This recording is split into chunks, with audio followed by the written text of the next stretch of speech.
अस्सलामुअलैकुम, मैं आपका होस्ट बाबर शेर कंजू।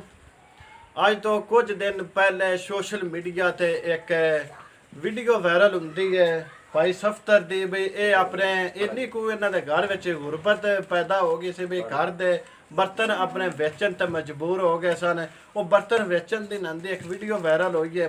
वीडियो इन्नी की वायरल हुई है भाई कि सोशल मीडिया सोशल वर्कर राय आसम अली साहब ने वेखे उन्हें उसका नोटिस लिया जा साडे नाल उन्हें रबता किया भी कौन बंदा है इसको जान दो, मैं ना बिल्कुल जानना। फिर उन्होंने वास्ते आसम अली अज नंदा घर वास्ते या खान पीन वास्ते नंदा राशन पानी लेंदा इंतजाम किया ना। तो असी अपना करा उस सोशल मीडिया ते एक वीडियो नंदी लाई आसम का शुक्रिया अदा करने भी उन्हें इस गल का नोटिस लिया वेखी उन्हें नंदे घर अज राशन पानी दिया। जी आसम अली अज तुम की महसूस करते हो? माशाल्लाह दिली खुशी महसूस हो रही है एक गरीब की मदद करके, क्योंकि एक सुन्नत तरीका भी है कि जिन्नी तुहाडी तौफीक है जिस हद तक तुसीं हो सके गरीबां की मदद करो। जी सफ्तर उधर जी तुहाडी वीडियो असां लाई है अपलोड की है वायरल हुई है लोकां वेखे तुसीं की महसूस करते हो ने? यही करने नंदा तुसीं की शुक्रिया अदा करने अल्लाह ने सुख देवे, अल्लाह बहुता देवे। जेड़े जेड़े मेरी मदद करते हैं केड़े केड़े मेरा बच्चों का तरस करते हैं अल्लाह उन्होंने इतना देवे, किसी शह की कमा पेशी ना देवे मौला।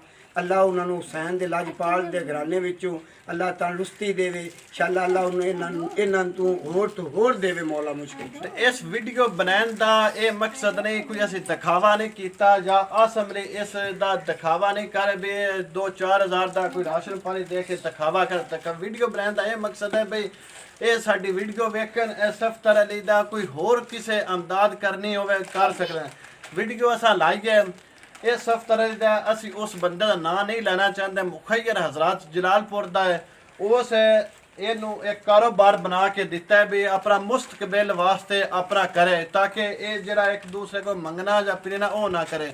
अगर मेरा कैमरामैन तुहानू विखा सके तो ए तुसीं वेंदे पे ताज़ा ताज़ा छत पिया है उत्ते आए दुकान उन्हें बना के दिती है। बड़ा अच्छा एक है दूसरा जेड़ा ना दर्जी है कपड़े बड़े सींदा है।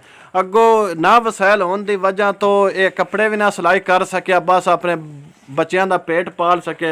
उस मुखैर हजरात ने अपने कोलों इस दुकान तमीर घर दे विच ही कर दी है। छत तो पै गए बाकी के इंतजाम ने वो भी इस दरवाज़ा भी लग गए हो गए। तो बाकी तुहानू विखाना इस घर की हालत की है। यह दरवाज़ा एक ही नंदा कमरा है तो यह दरवाज़ा वो भी टुटिया है।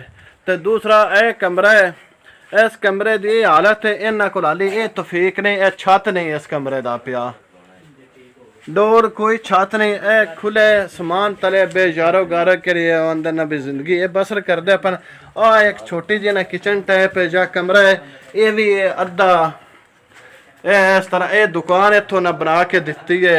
मुखैर हजरात होंदा सी ना नहीं लै सकते तो ए वेखो उसे बना के दिते भी तू अपने कपड़े इतने सिलाई कर अपना क्या रोजगार है वो मुहैया कर। ए नंदा समान है जिथे कमरे ने अंदर बेजारो गारो मदद ने।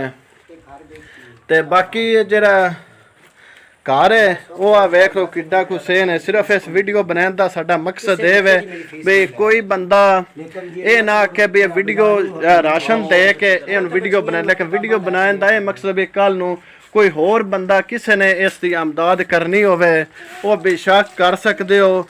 असी स्क्रीन के उत्ते इनका कोई मोबाइल कोई नहीं तो ना ही असी अपना नंबर देने आ मजहरियान साहब ने नंदे साड़ी इस स्क्रीन के उत्ते मजहरियान का नंबर है। मजहरियान का नंबर इस तो दे रहे हैं कि मजहरियान नंदा गवाडी है।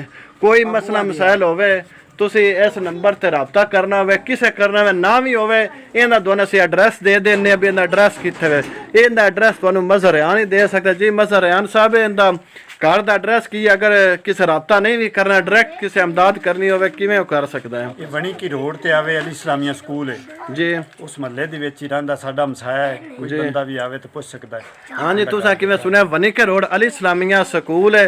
अली इस्लामिया स्कूल तुसीं आके उत्ते महल्ले कोलों किसी कोलों पुछ सकते हो भाई सफ्तर कुरैशी का घर कित्थे वे उन्होंने मिलना है वो तुहानू इत्थों मिलेगा ना भी आप होया तो उनके घर दे इत्थे तुहानू मिलन दे ते ये सदका जारिया समझ के तुसी ये एक वीडियो शेयर लाजमी करनी है। ਜੀ ਇਸ ਹੁਣ ਘਰ ਦੀ ਜਾਂ ਸਫਤਰ ਵਾਲੇ ਦੀ ਇਹ ਨੌਬਤ ਆ ਗਈ ਹੈ ਤੇ ਬਿਜਲੀ ਦਾ ਬਿੱਲ ਆਇਆ ਤਕਰੀਬਨ 15,000 ਰੁਪਇਆ ਇਸ ਦਾ ਬਿੱਲ ਆਇਆ। ਇਤਨੀ ਕੋਈ ਗੁਰਬਤ ਹੋਣ ਦੇ ਬਾਵਜੂਦ ਇਹ ਆਪਣੇ ਘਰ ਦਾ ਜਾਂ ਬਿਜਲੀ ਦਾ ਜਿਹੜਾ ਬਿੱਲ ਹੈ ਉਹ ਅਦਾ ਨਹੀਂ ਕਰ ਸਕਿਆ। ਬਿਜਲੀ ਦਾ ਬਿੱਲ ਅਦਾ ਨਾ ਹੋਣ ਦੀ ਵਜ੍ਹਾ ਤੋਂ ਵਾਪਟਾ ਵਾਲੇ ਇਹਦਾ ਜਿਹੜਾ ਨਾ ਉਹ ਮੀਟਰ ਪੱਟ ਕੇ ਲੈ ਗਏ ਨੇ ਤੇ ਹੁਣ ਇਹ ਰਾਤ ਨੂੰ ਘਰ ਹੈ ਨਾ ਇਹਨਾਂ ਦੇ ਘਰ ਲਾਈਟ ਹੁੰਦੀ ਹੈ ਨਾ ਹੀ ਕੋਈ ਬਿਜਲੀ ਦਾ ਇੰਤਜ਼ਾਮ ਹੈ ਤੇ ਬਸ ਇਹ ਬੇਜਾਰੋ ਗਾਰੋ ਮਤਲਬ ਹਨੇਰੇ ਦੇ ਵਿੱਚ ਇਹ ਆਪਣੀ ਰਾਤ ਬਸਰ ਕਰਦੇ ਨੇ। ਅਗਰ ਖੁਦਾ ਨਾ ਖਾਸਤਾ ਦਿਨੇ ਕੋਈ ਪਾਣੀ ਦੀ ਇੱਥੇ ਸੂਰਤ ਹਾਲ ਹੋਵੇ ਤਾਂ ਉਹ ਵੀ ਕੋਈ ਅੱਲਾ ਹਾਫਜ਼ ਨੰਦਾ ਕਿ ਵਾਪਟਾ ਲਿਆਂਦਾ ਉਹ ਨੰਦਾ ਮੀਟਰ ਵੀ ਕੱਟ ਕੇ ਹੁਣ ਤੱਕ ਉਹ ਲੈ ਗਏ ਨੇ।